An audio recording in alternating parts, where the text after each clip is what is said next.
नमस्कार, GNN news देख रहे हैं आप। मैं राजेश्वर चौहान। आजकल आपने सुना होगा वक्फ बिल की बहुत चर्चा है। जी हाँ, और आखिरकार लोकसभा से पास भी हो गया। पर फिलहाल हम जानते हैं वक्फ है क्या और क्यों बनाया गया था ये। एक्चुअली वक्फ का मतलब होता है दान, भगवान के नाम, खुदा के नाम पर दान की हुई चीज़ें।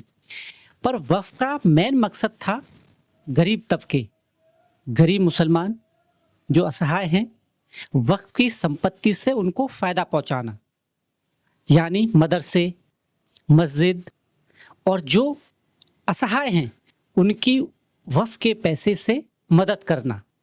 पर कहीं ना कहीं वक्फ बोर्ड लोगों की मदद की बजाय जो ऊंचे ऊंचे पदों पर बैठे हैं वो अपनी मदद करने लगे। आखिर क्यों इस सरकार को एक नया बिल लेके आने की जरूरत पड़ी? और हम बता दें आपको, वक्फ अनुच्छेद 1995 के तहत काम करता है। जी हाँ, पर कहीं ना कहीं देखा जाए तो इसमें ऐसी ऐसी चीजें थी कि सरकार को लगा कि संशोधन जरूरी है। अब एक मान के चलिए, आपने देखा होगा, अभी पिछले दिनों सुना होगा, इन्होंने पार्लियामेंट जो नई बनी है उस पर अपना दावा ठोक दिया कि ये हमारी जगह है। कुंभ अभी हुआ था, आपको पता होगा, कुंभ की जगह पर भी अपना दावा ठोक दिया वक्फ वालों ने कि ये हमारी जगह है। पर कुंभ की बात करें तो ये जब से कुंभ हो रहा है, जब इनका नाम और निशान नहीं था, तो इनकी कहीं ना कहीं जास्तियों के खिलाफ एक ऐसा कानून आना था जो सरकार लेके आ रही है। इसकी लंबे समय से मांग थी और पूरे भारत में इसकी मांग उठ रही थी। आपने सुना होगा, महाराष्ट्र की बात करें, महाराष्ट्र के किसानों की जमीन पर वक्फ ने अपना दावा ठोक दिया। और इस वक्फ के जो अभी का ढांचा है उसके तहत वक्फ ने एक बार अगर अपना दावा ठोक दिया तो वक्फ को कुछ नहीं करना, आपको साबित करना है कि ये मेरी है या नहीं है, कितनी जास्ती है। पर अभी भी देखा जाए तो विशेष समुदाय जिसकी मदद के लिए बना था, उनकी हालत क्या है? शिक्षा से लेके, गरीबी से लेके हर जगह उन्हीं का नंबर है। और रेलवे के बाद कहा तो ये जाता है, रेलवे के बाद सबसे ज्यादा जगह, ज्यादा जमीन अगर है, लैंड अगर किसी के पास है, वक्फ बोर्ड के पास है। तो क्या क्या हो रहा है आखिर? क्यों गरीबी है एक विशेष समुदाय में, जबकि इतना सारा पैसा वक्फ के थ्रू आता है, फिर भी गरीबी है। इसीलिए सरकार को ये बिल लाना पड़ा।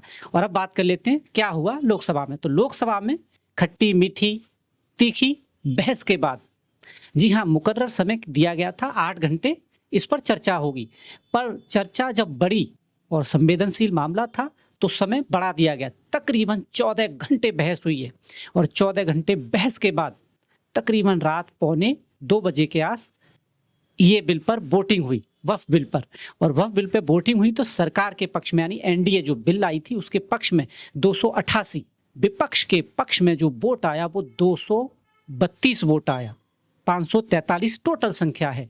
तो ओम बिरला जी ने इसी के साथ ये सबको बताया, सूचित किया कि लोकसभा से इस बिल को पास किया जाता है, पारित किया जाता है। जी हाँ, ये तो बीजेपी की रणनीति रही कि उसने लोकसभा से इस बिल को पास करा लिया। पर असली इम्तिहान अभी बाकी है। जी हाँ, आज 1 बजे ये बिल, यानी 3 तारीख, आज 1 बजे राज्यसभा में रखा जाएगा। राज्यसभा में कड़ा इम्तिहान इसलिए है कि वहां पर अगर अकेले बीजेपी की बात करें तो उसके पास बहुमत नहीं है। 98 सीट हैं।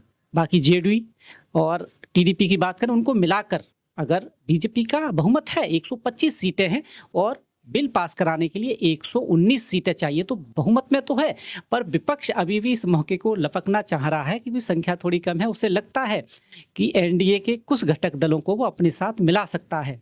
पर अमित शाह और मोदी जी के होते हुए ऐसा नामुमकिन है, क्योंकि जितने भी बिल इससे पहले भी आए उन्हें पता है कि दोनों सदनों से पास कैसे कराया जाता है। और आज कई लोग हैं जिनमें सुधांशु जी प्रमुख हैं जो आज अपनी बात रखेंगे। अब देखना यह है कि वोटिंग के बाद क्या नतीजा निकलता है। पर बीजेपी कॉन्फिडेंट है क्योंकि लोकसभा से पास करवा चुके हैं वो, और यहाँ से भी कराएंगे।